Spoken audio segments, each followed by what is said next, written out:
নবম হিজরি তাবুক যুদ্ধের পর মুনাফিকদের অন্যতম সর্দার আব্দুল্লাহ ইবনে উবাই, যিনি নিজেকে বাহ্যিকভাবে মুসলমান দাবি করলেও অন্তরে কুফরি আকীদা লালন করত, তিনি যখন মারা গেলেন, তার ছেলে আব্দুল্লাহ ইবনে উবাই, যার ডাক নাম ছিল আবু হুবাব, তিনি ছিলেন একজন বিশিষ্ট সাহাবী। রাসূলের দরবারে গিয়ে বলছেন, ইয়া রাসূলুল্লাহ, আপনিও জানেন আমিও জানি আমার পিতা ছিল একজন মুনাফিক, অতএব আমি চাই না আমার পিতা জাহান্নামে যাক। আজকে আমি আপনার কাছে দুইটি আরজি করব, দুইটি আবেদন করব, আপনি না করতে পারবেন না। এক, আপনি আপনার কামিজটা আমাকে দান করা লাগবে, আপনার ওই পোশাকটা দিয়ে আমি আমার পিতার দাফনের ব্যবস্থা করব।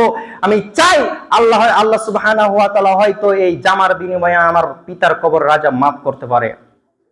দ্বিতীয়ত হচ্ছে, আমার পিতার জানাজার সালাত আপনাকে পড়াতে হবে। দয়ার নবী, রহমতের নবী মুহাম্মদ সাল্লাল্লাহু আলাইহি সাল্লাম তার কথাকে না করতে পারলেন না, বললেন, ঠিক আছে আবু হুবাব, তুমি যাও, আমি আসবো। রাসূল সাল্লাল্লাহু আলাইহি সাল্লাম এবার সেই মুনাফিকের জানাজার উদ্দেশ্যে বের হলেন।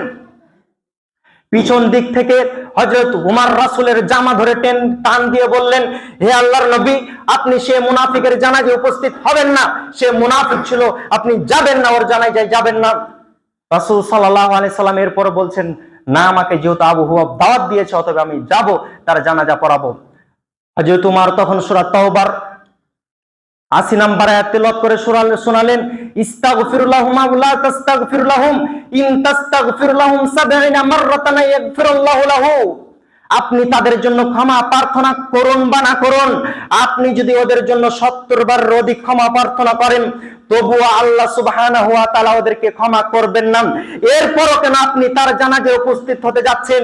এরপরও কেন আপনি তার জানাজায় যাচ্ছেন? মুহাম্মদ সাল্লাল্লাহু আলাইহি ওয়াসাল্লাম মুহাম্মদ সাল্লাল্লাহু আলাইহি সাল্লামের হযরত উমরের কথা মানলেন না। এরপরও রাসূল সাল্লাল্লাহু আলাইহি সাল্লাম আব্দুল্লাহ ইবনে উবাইর জানাজা পড়ালেন। আব্দুল্লাহ ইবনে উবাইর জানাজা পড়া শেষ, আল্লাহ সুবহানাহু ওয়া তাআলা উমরের পক্ষে, রাসূলের বিপক্ষে কোরআনের আয়াত নাযিল করে দিলেন। সূরা তাওবা ৮৪ নম্বর আয়াত খুলে দেখুন, আল্লাহ সুবহানাহু ওয়া তাআলা বলছেন, ওয়ালা তুসাল্লি আলা আহাদিম মিনহুম মাতা আবাদা ওয়ালা তাকুম আলা কবরিহি। মুহাম্মদ সাল্লাল্লাহু আলাইহি ওয়াসাল্লাম, আপনি ওদের জানাজা পড়া তো দূরের কথা, ওদের কবরের পাশে দাঁড়াবেন না। ওদের জানাজা পড়া তো দূরের কথা, ওদের কবরের পাশে দাঁড়াবেন না। আল্লাহ সুবহানাহু ওয়া তাআলা মুহাম্মদকে নিষেধ করে দিলেন, জানাজা তো পড়া বহু দূরের কথা, কবরের পাশে দাঁড়াবেন না। অতএব যে মুনাফিক ব্যক্তিরা মারা যায়, যে নাস্তিক ব্যক্তিরা মারা যায়, ওদের জানাজায় আপনি কিভাবে উপস্থিত হতে পারেন? ওদের জানাজায় কিভাবে আপনি ওদের জানাজা দেন? এমন মুসল্লি এই গ্রামে বসবাস করে যাদের বয়স বললাম ৬০ পার হয়ে গেছে, অথচ তারা সালাত আদায় করে না, রমজান মাসের সিয়াম পালন করে না, দেখেন রাস্তাঘাটে বিড়ি সিগারেট টান দেয়। এদের জানাজা কিভাবে হয়? এদের জানাজা কিভাবে হয়? ফের ওই ব্যক্তি মারা গেলে আপনি মসজিদে এসে মাইকিং করে দেন, অমুক গ্রামের অমুক ব্যক্তি মারা গেছে, অথচ আপনার লজ্জা থাকা উচিত।